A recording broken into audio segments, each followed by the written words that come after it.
Hola, ¿cómo están? Tanto tiempo.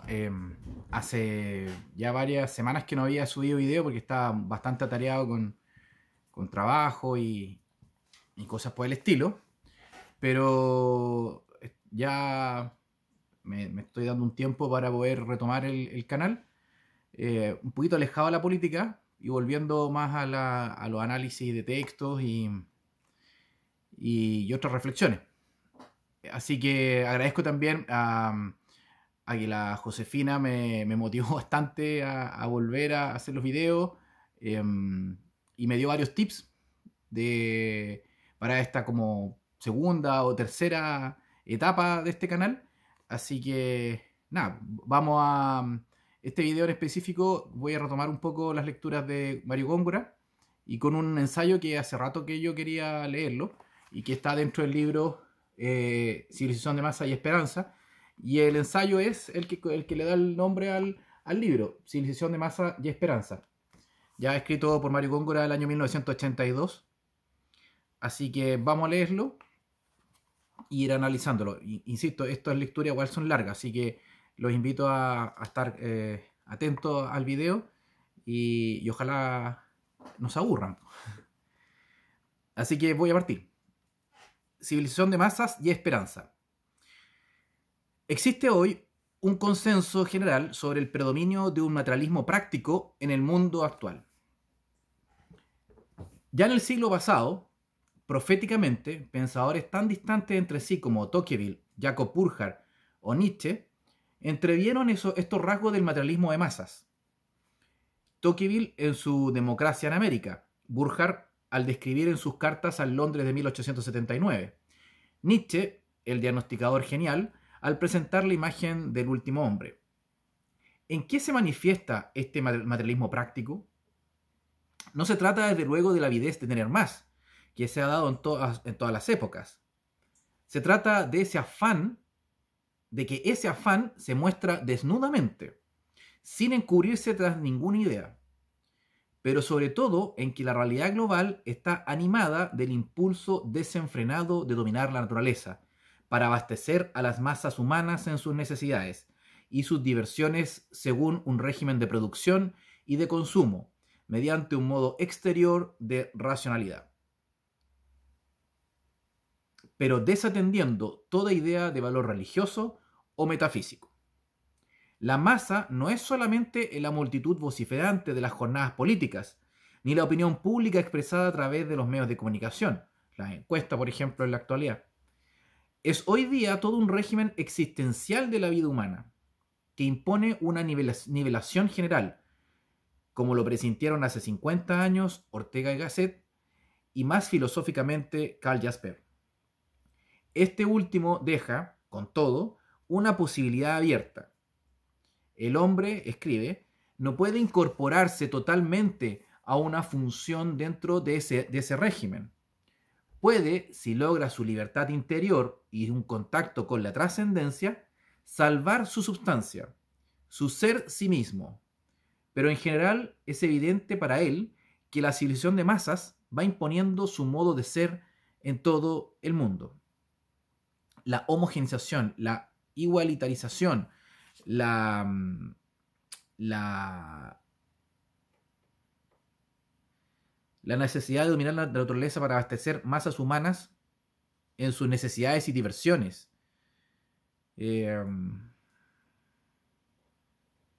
Eso sería la sociedad de masas, la civilización de masas.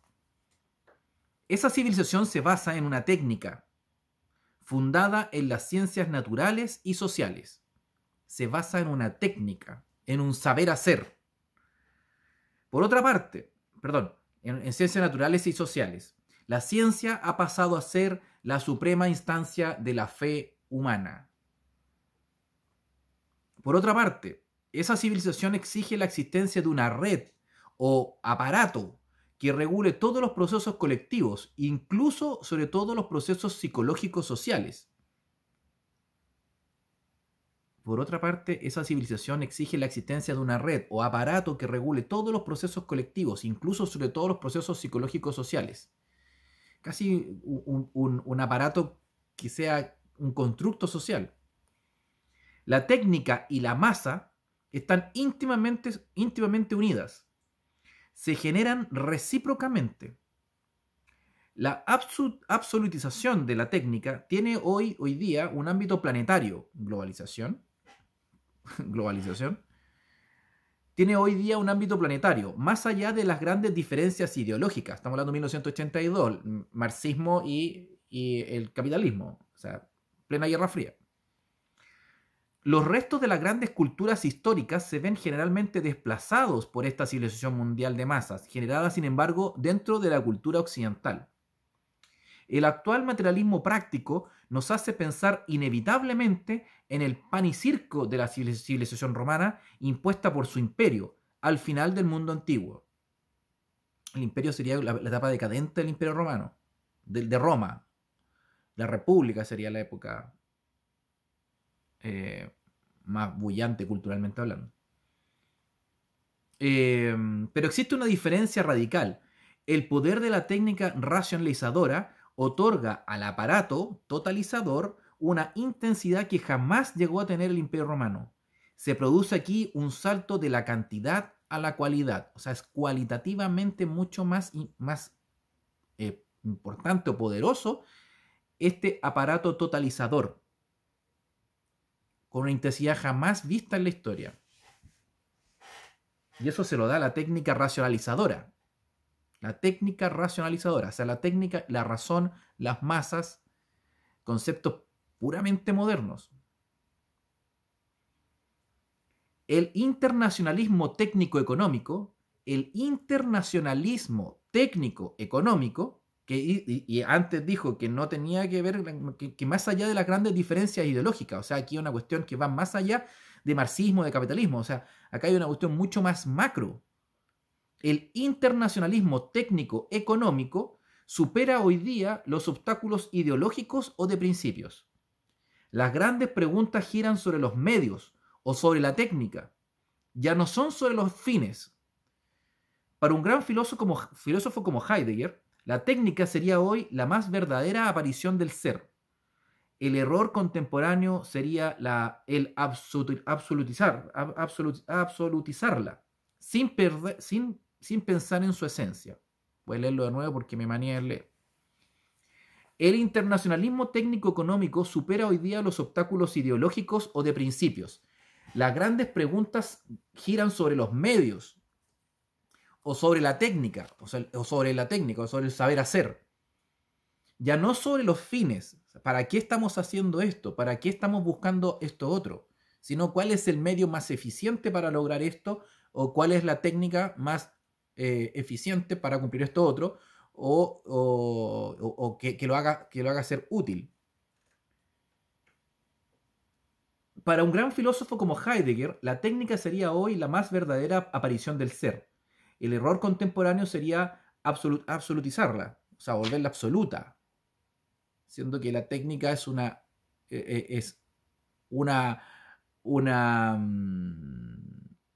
forma verdadera aparición del ser, pero no es la absolutización de esa técnica, sin pensar en su esencia, sin pensar en la esencia de la técnica. Tecné.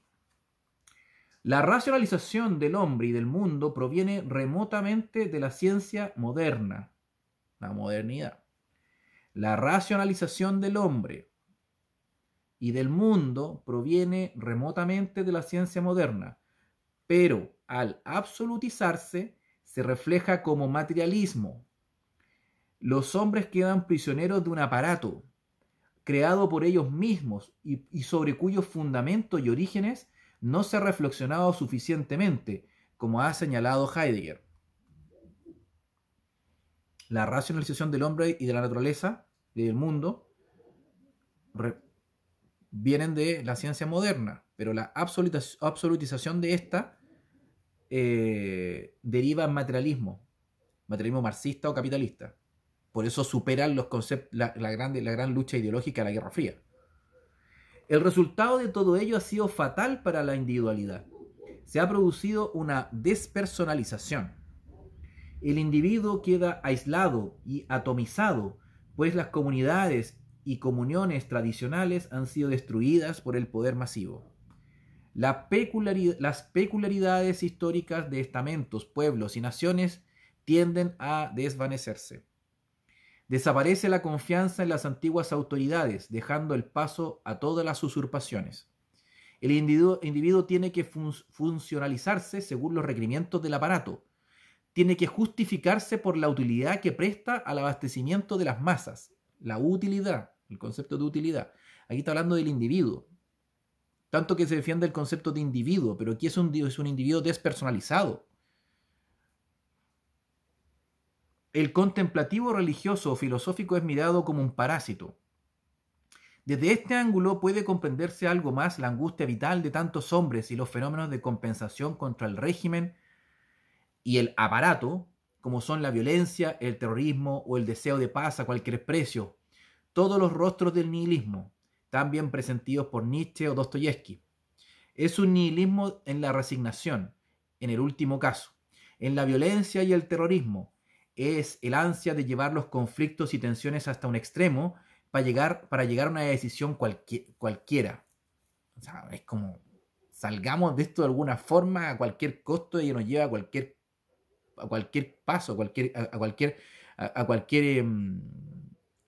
fin. La absolutización de la técnica ha sido fatal, no solamente para el individuo humano, sino también para las cosas, cargadas de encanto y de misterio, como lo lamentaba Rilke. La desacralización que avanza incesantemente en Occidente desde el siglo XVIII ha aventado o aventará con todo el misterio y lo venerable del universo. Desde el siglo XVIII. ¿Recuerdan la época de las revoluciones del siglo XVIII? La Revolución Francesa, la Revolución Norteamericana, las revoluciones independentistas en Latinoamérica, las revoluciones de 1848, siglo XIX ya. La época de las revoluciones. La masificación del hombre y su sumisión a potencias anónimas no se da solamente en los estados totalitarios, como suele decirse. No es solamente en el marxismo totalitario, ojo. También la sociedad en el bloque democrático occidental es coactiva, gracias a las fuerzas de la propaganda y a las diversas maneras de seducir a la opinión pública. Una obra de sociología escrita en Norteamérica por David Riesman en 1948-49,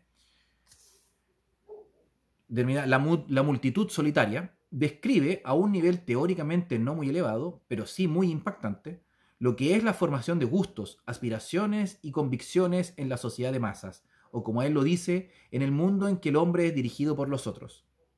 La tradición se ha deshecho. La familia y los padres ya no inyectan desde temprano las pautas de comportamiento, sino que el individuo va aprendiendo paulatinamente a acomodarse a lo que piensan y sienten los otros. Esto es muy parecido a la vida inauténtica, lo que se habla, lo que se dice, como decía Heidegger. La vida inauténtica. Al revés del mundo, que en Norteamérica y Europa seguía el modelo de los hombres de fuerte carácter dirigidos por sí mismos, en la sociedad de masa domina el acomodarse lo más suavemente posible a los grupos en que se está inserto. El parecer ser más que el ser. El acomodarse, el hacer las cosas en pos de cómo te van a ver más que cómo eres como ser en sí mismo. Y el individuo más destacado es el mejor informado sobre cuáles son las pautas y sentimientos dominantes. El que tiene más claro lo que la lleva. Predomina pues una acomodación pasiva y los medios de comunicación de masa son, tal es la ilusión gregaria, los que mejor informan y opinan. A todos esos factores de psicología social se asocia, por otro lado, el paso de una economía que enfatiza la producción a otra en que la producción es dirigida por la demanda y la capacidad de gasto por lo que se suele denominar por consumismo. Ya no se produce, se produce en base a lo que se está demandando, a lo que el consumo requiere. Y dice, y los medios de comunicación de masa son los que mejor informan y opinan. Predomina pues una acomodación pasiva y los medios de comunicación de masa son, tal es la ilusión gregaria, los que mejor informan y opinan. Ahora serían las redes sociales las que mejor informan y opinan. Ya al nivel ya mucho más caótico. Más no cabe frente a esta realidad el ignorar o despreciar el mundo que habitamos.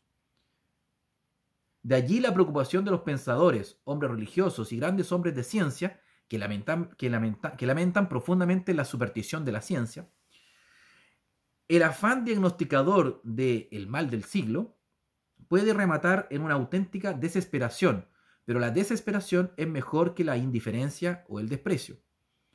Recapitulando, podemos decir que la verdadera libertad, es decir, la posibilidad de decidirse por ser sí mismo, es más difícil que nunca antes lo había sido en nuestra civilización mundial de masas. O sea, poder ser libre, como muchos pregonan en los libertarios, etc., muchos pregonan la libertad actualmente es mucho más difícil de alcanzarla en esta época de la civilización mundial de masas. Pero no hay que caer en la indiferencia ni en el desprecio, pero la desesperación es mejor que esas dos características de indiferencia y desprecio, porque anulan la búsqueda de cuál es el mal del siglo. Sigo con Góngora. Si el diagnóstico del materialismo práctico es verdadero, podemos avanzar a tratar de responder a la pregunta que nos formula el programa de esta jornada, a saber, ¿en qué sentido esta realidad es fruto de determinadas ideas que han clavado su garra en el mundo tradicional europeo y americano y tienden cada vez más a demolerlos? ¿De qué manera es fruto todo esto de determinadas ideas? ¿Será fruto de determinadas ideas? Veamos. La primera respuesta nos viene de la historia de las ideas, La ciencia moderna, a partir del siglo XVII, fundamentalmente la ciencia física, ha destronado a la metafísica y a la física heredada de Grecia y de la Edad Media. Si bien los grandes creadores de esa ciencia, desde Copérnico hasta Newton y Leibniz, están todavía imbuidos de convicciones teológicas o religiosas, ya la Ilustración del siglo XVIII tiende a generalizar la ciencia del siglo XVII y llevar al mundo humano la tendencia mecanicista. Así nace la teoría política del contrato social de Rousseau y la economía clásica de los fisiócratas y los liberales. Y por último, la física suministra a la técnica una nueva base científica que constituirá la revolución industrial. De ella se apropiará el espíritu capitalista, ya anteriormente constituido, e implantará una economía mecanicista que destruye paulatinamente el mundo tradicional europeo. Acá ya vamos viendo, hay un sospechoso, el capitalismo, pero que es heredero de las concepciones de la ciencia física, que supera la metafísica y la física clásica griega o medieval. Con el capitalismo aparece en Inglaterra, al lado de la gran finanza, la forma más antigua de la economía moderna, la gran industria creadora de la fábrica y los medios de comunicación y transporte basados en la máquina a vapor y el electromagnetismo. La fábrica aniquila el viejo artesanado medieval de pequeños productores libres. El campesinado tradicional había sido también paulatinamente eliminado por el latifundio y se había convertido en proletariado rural y emigraba a las ciudades.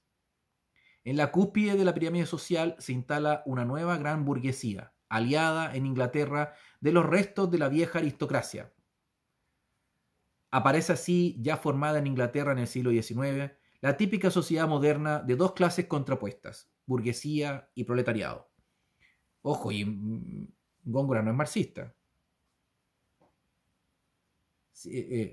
Para tenerlo en cuenta.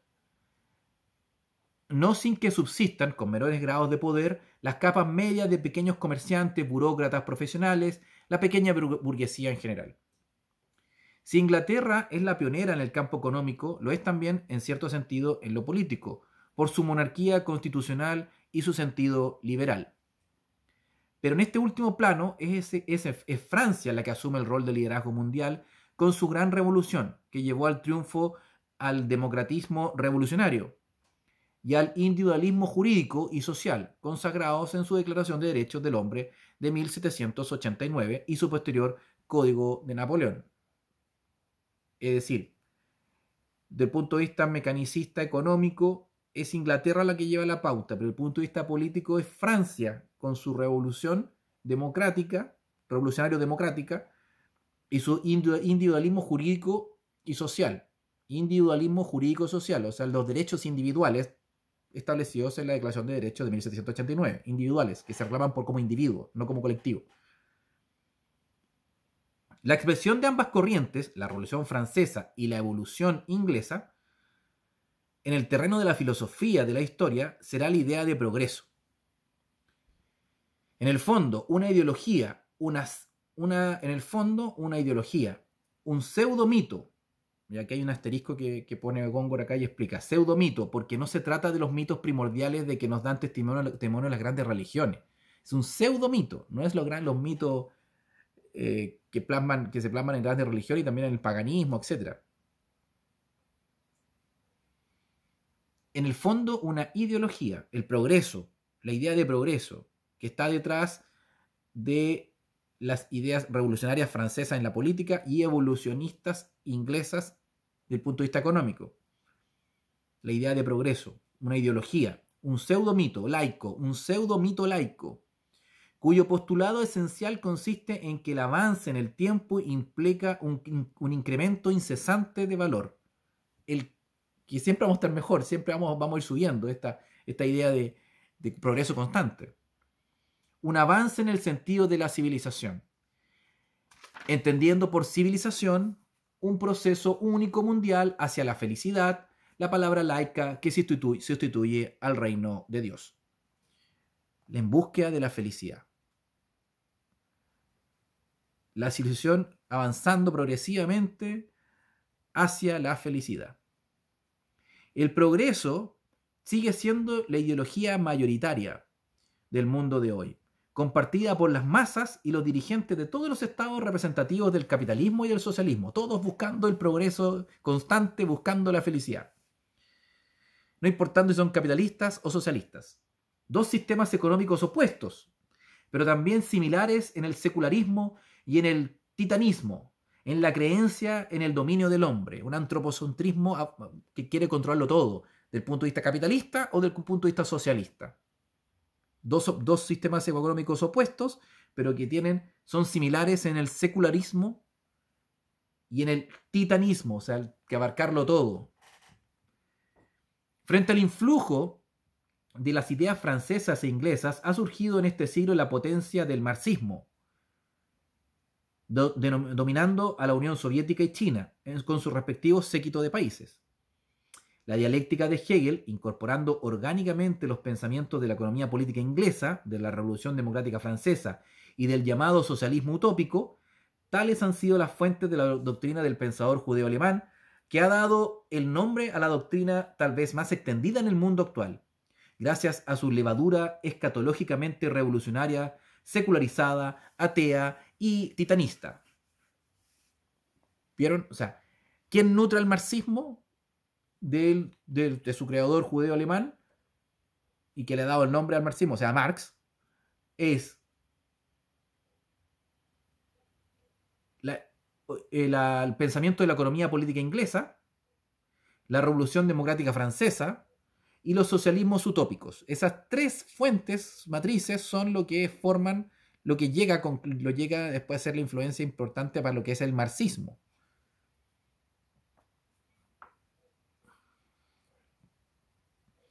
A propósito de la dialéctica hegeliana adoptada por Marx, pero invertida, poniendo arriba la materia y abajo la idea, no hay que olvidar hasta qué punto es dudoso que la dialéctica, aplicable por su naturaleza misma a la idea, puede ser unívocamente aplicable a la materia.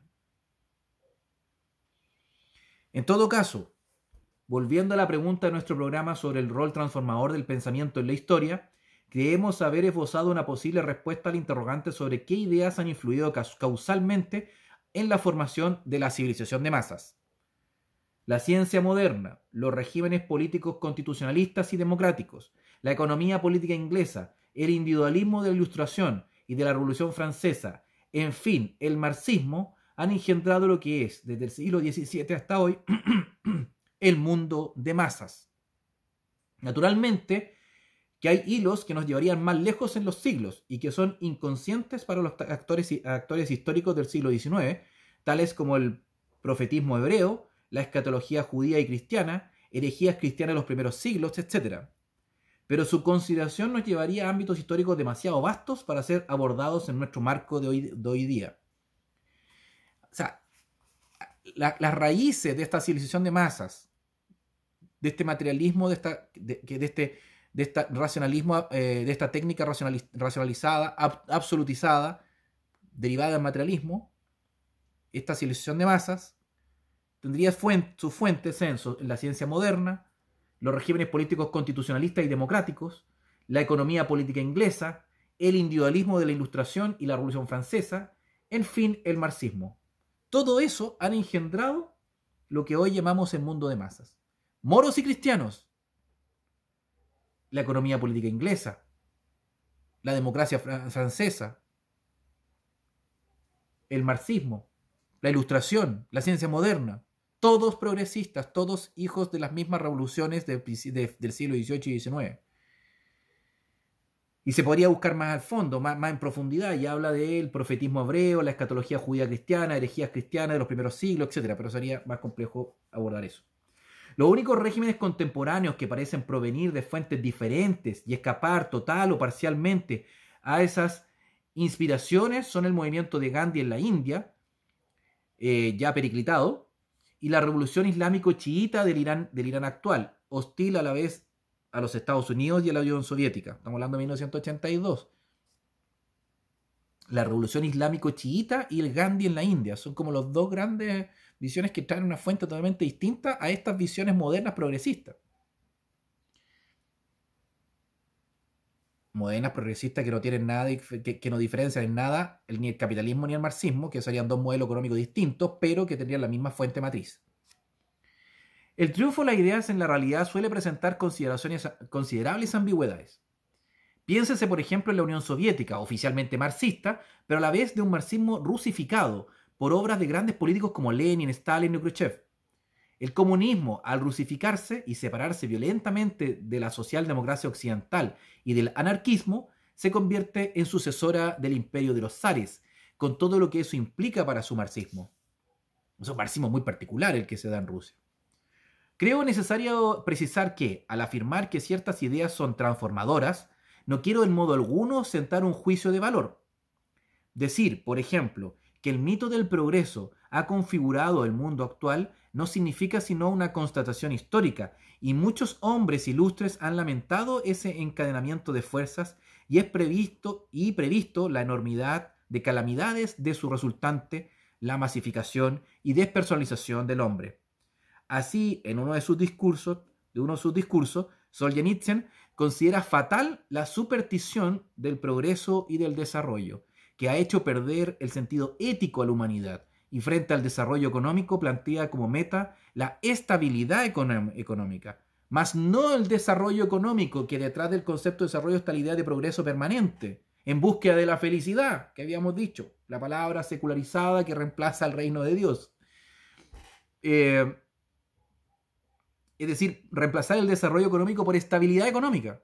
Algunas cosas ya se están escuchando actualmente con este concepto de una economía sustentable.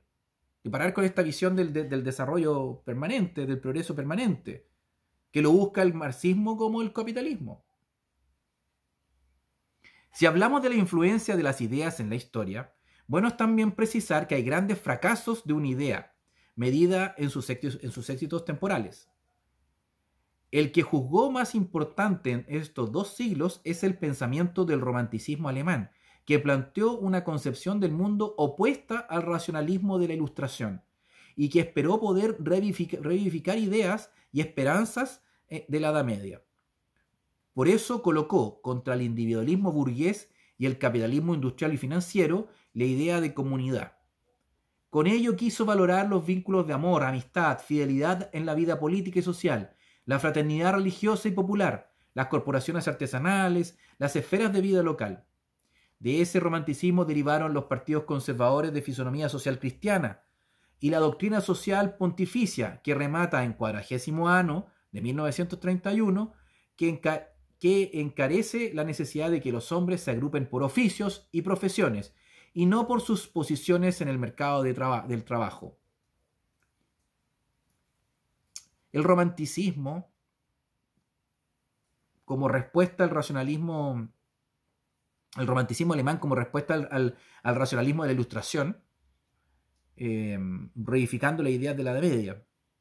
Y de ello derivan partidos conservadores de fisonomía social cristiana. La Revolución Conservadora Alemana, Spengler, Carl Schmitt, Ernest Jünger, etc. O sea, esa era una alternativa al racionalismo de la Ilustración, que está detrás de todas estas concepciones de tu modelo económico capitalista o marxista, como decía, y que detrás de ello está la economía política inglesa, las revoluciones democráticas de la Revolución Francesa, la ciencia moderna, etcétera, etcétera, etcétera. Estaremos volviendo a una época de un romanticismo, ya que se habla, por ejemplo, de los conceptos de valorar los vínculos de amor, amistad, fidelidad en la vida política y social, la fraternidad religiosa y popular, las corporaciones artesanales, las esferas de la vida local.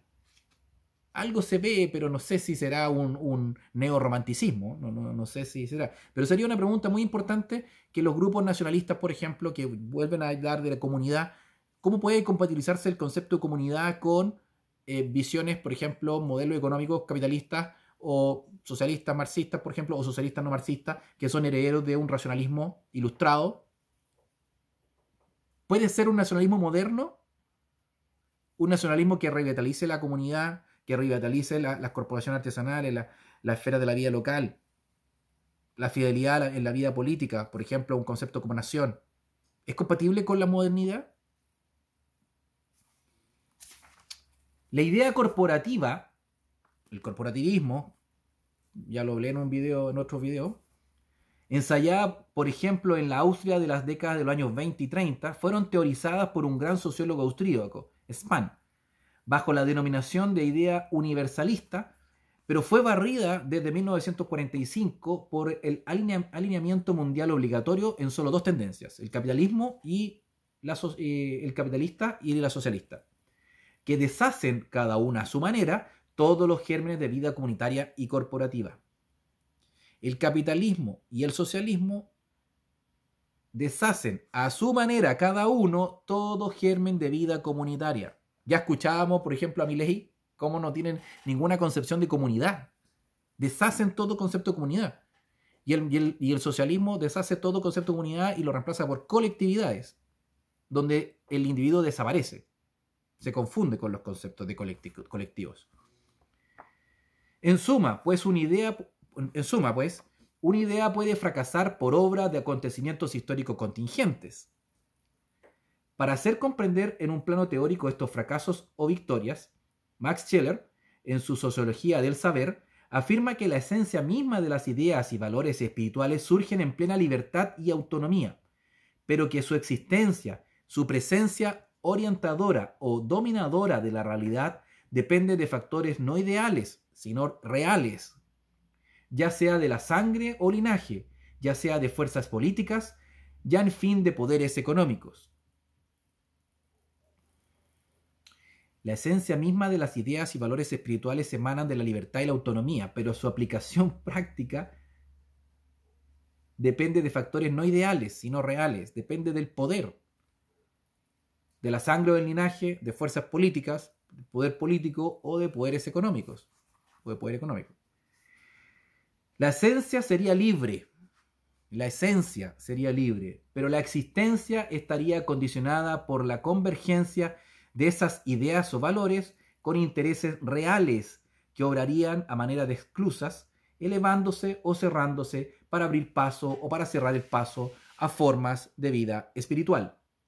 Es una tesis sociológica que, desde el punto de vista histórico, parece acercarse a una comprensión justa de las victorias o fracasos de una idea.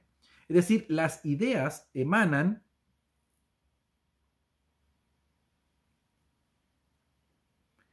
Las ideas y valores emanan de la libertad, pero su aplicación práctica depende de intereses reales que son los que permiten que se abran o no los espacios para que entren esas ideas que emanan de la libertad. Por lo tanto, es muy importante las diferencias de poder real existentes en una sociedad para ver si esas ideas puedan plasmarse, o esas ideas y valores aplicarse. Y eso es muy importante en la estrategia y táctica política, para poder llevar a cabo esas ideas y valores emanados de la libertad y la autonomía. Y por lo tanto, por lo mismo, las ideas pueden salir victoriosas o fracasar dependiendo de cómo se conjugan con esos intereses reales. Si es que logran abrir estas esclusas, estas como compuertas para que puedan aplicarse esas ideas y valores emanadas de la libertad y la autonomía. Por lo demás, no hay nada más ambiguo y cambiante que lo que llamamos victoria. Una tendencia que parece triunfante puede albergar dentro de sí, desde su origen ya, su propia antítesis. Las democracias capitalistas que proclaman el libre mercado sufren el proceso de tránsito a las grandes empresas monopolistas que cierran el mercado, típico de Chile. O sea, ya lo podemos ver. Chile, supuestamente una sociedad de mercado que busca el libre mercado, tiende a los monopolios y a la concentración económica. O sea, esa idea ya trae en sí su antítesis. El socialismo marxista, cuya doctrina proclamaba la supresión del Estado desde que no existiera una clase dominante, nos ofrece el espectáculo de dictaduras burocráticas o caudillescas de larga duración. La idea era tomar por asalto el Estado para quitarle los medios de producción a los capitalistas y de ahí derivar a la sociedad sin clases donde no era necesario el Estado, pero al final termina en sociedades donde se produce un supraestado y unas burocracias gigantescas que oprimen, al individuo. En el pasado, la Revolución Francesa e ideología humanitaria contenía dentro de sí y desarrolló hasta el más alto grado el nacionalismo, la guerra y la dictadura bonapartista. No es decir, la Revolución Francesa derivó en la experiencia napoleónica. Es decir, la Revolución Francesa, la libertad, la igualdad, la fraternidad derivó en las grandes guerras napoleónicas nacionalistas. E incluso y dictadura napoleónica. Pasar a ser una república y democracia, pasar a ser quien terminó llevando los principios de la Revolución Francesa por todo el mundo fue una dictadura napoleónica. E incluso en movimientos de menor escala parecen inevitables las contradicciones internas. Por eso, con tanta razón, lamentándose de la deformación que había sufrido en la Francia de su generación, la corriente que había defendido la inocencia de Dreyfus en el famoso affaire, advertía: lo esencial es que, en todo orden, en todo sistema, no sea la mística devorada por la política a la cual ha dado nacimiento. A través de la historia humana, mística y política se mezclan siempre inextricablemente. La verdad triunfará absolutamente tan solo en el reino de Dios. La verdad triunfará absolutamente tan solo en el reino de Dios, no en el reino de los hombres. Mística y política se mezclan siempre inextricablemente. No sea la mística devorada por la política a la cual ha dado nacimiento. La mística, el ideal, da nacimiento en la política, pero después la política termina devorándose esa mística. El tema central de estas jornadas es el poder de la esperanza. Aunque he dicho mis sentimientos sobre la influencia transformadora del pensamiento, debo ahora enfrentarme con el tema de la esperanza. En primer lugar, ¿qué relación hay entre esperanza y civilización mundial de masas? En principio, ninguna. La civilización técnica, en principio, parece tener como meta alcanzable, si no hoy, al menos en principio en un futuro predecible, la satisfacción de todas las necesidades humanas. Ese es el objetivo de la civilización de masas, satisfacer todas las necesidades humanas. Por eso es titánica, por eso es totalizadora. Pero ese futuro pertenece al mundo cerrado de la inmanencia, a un tiempo futuro que no es sino la proyección del presente. En cambio, la esperanza pertenece a la esfera de lo que parece humanamente imposible, imprevisible, a un mundo abierto e ilimitado. Es la diferencia que ha marcado Gabriel Marcel entre lo previsible y lo profético. Cuando me abro a la esperanza, escribe Marcel, me abro una conciencia profética, pero difusa, y que en tanto pretendiera transmutarse en previsión, correría el peligro de anularse. Si es así, es necesario decir que esperar, tal como lo presentamos, es vivir en esperanza. en lugar de concentrar nuestra atención ansiosa sobre el pobre juego que tenemos delante, cuyo cálculo hacemos y rehacemos febrilmente sin cesar, atenaceados por el miedo de encontrarnos frustrados o desposeídos. El sentido de la esperanza radica en lo no calculable. ¿Y qué hay de más decisivamente definidor de la civilización técnica y masiva que el cálculo, si no exacto, estadísticamente probable o predecible? O sea, esperanza no tiene nada que ver con la civilización de masa que todo